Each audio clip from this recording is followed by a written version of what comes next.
Bonjour, ici Pierre Séry, patron des éditions Kotoji.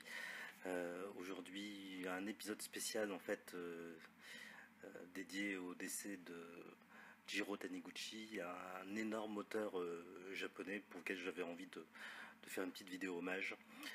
Donc on est le 11 février 2017 et donc on a appris le décès de Jiro Taniguchi, l'auteur notamment de ces titres, ce titre normalement qui un chef-d'œuvre, Quartier lointain, voilà, et qui, moi, une œuvre qui m'a bouleversé, qui m'a vraiment ouvert les yeux sur pas mal de choses dans le manga.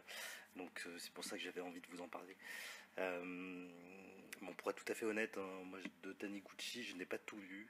Je n'ai pas lu L'homme qui marche, je n'ai pas lu Gourmet solitaire, je n'ai pas lu Le sommet des dieux. Quartier lointain, c'est une de mes bibles.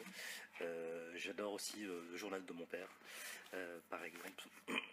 Et si vous voulez, j'avais envie de parler de Taniguchi sous un angle un peu particulier, qui est celui de la respectabilité du manga en France. Taniguchi, c'est celui qu'on appelle encore sans doute le plus français des mangaka, parce que c'était une époque où on découvrait le manga. Il y a eu, pour le public occidental, alors, on avait des gamins dont je faisais partie qui lisaient du manga, voilà, avec ces cases qui sont de toute taille, de toute forme, avec des angles de vue différents de ce qu'on voyait dans la franco-belge, des onomatopées qui traversaient la page, un langage graphique que ne comprenaient pas forcément les lecteurs de BD d'une autre génération, plus habitué à la lecture de franco-belge. Taniguchi a été découvert, a été amené en France en tout cas par Frédéric Boilet, dont je vous ai parlé dans une vidéo précédente, hein, notamment sur le manga français. Donc je vous laisserai voir un peu, voir cette vidéo. Mais voilà, donc Frédéric Boilet qui avait initié cette collection Saka chez Casterman et a fait découvrir du coup Taniguchi, qui a été un succès monstrueux, quoi, notamment avec Quartier lointain et toutes ces autres bandes dessinées qui sont sorties ensuite. Et si vous voulez, donc c'était une époque où justement pour le public occidental il y avait il y avait des raccourcis en fait sur ce qu'était le manga japonais. Alors que moi, ce que j'essaie de dire souvent, c'est que le manga japonais ne se résume pas à Dragon Ball ou One Piece ou shoujo manga.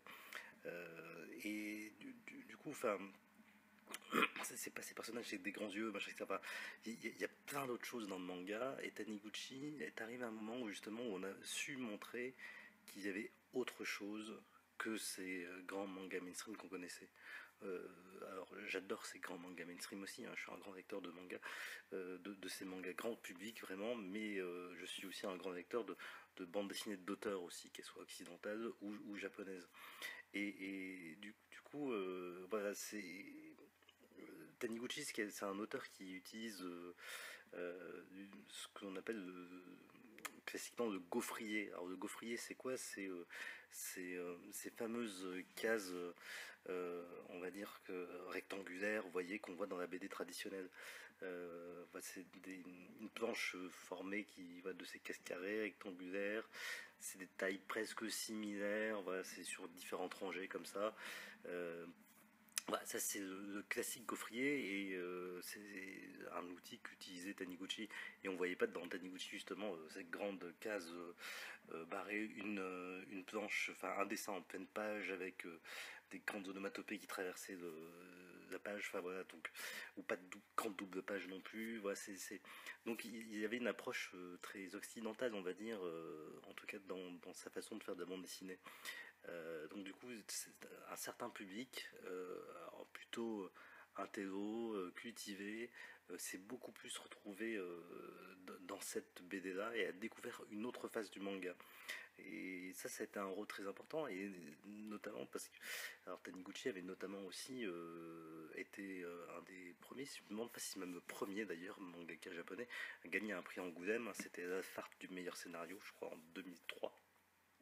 Et il a été aussi le premier mangaka à obtenir le titre de Chevalier des Arts et des Lettres en 2011, si je ne me trompe pas. Euh, Après, il y a eu Otomo notamment qui a eu cette distinction, mais pour dire que voilà, c'est un auteur qui, en tout cas en Occident, a amené une certaine respectabilité au manga, a démontré qu'il y avait autre chose que le manga mainstream, et aussi qui on a la chance aussi en France d'avoir un marché qui nous permet justement de sortir des titres très diversifiés, et ça du coup je pense que c'est quelque chose que Taniguchi devait apprécier avec la France. Donc voilà, c'était juste une toute petite vidéo pour rendre hommage à cet immense auteur qu'on va regretter. Et voilà, je vous donne rendez-vous pour une émission un peu plus classique, un prochain épisode très prochainement. Merci, au revoir.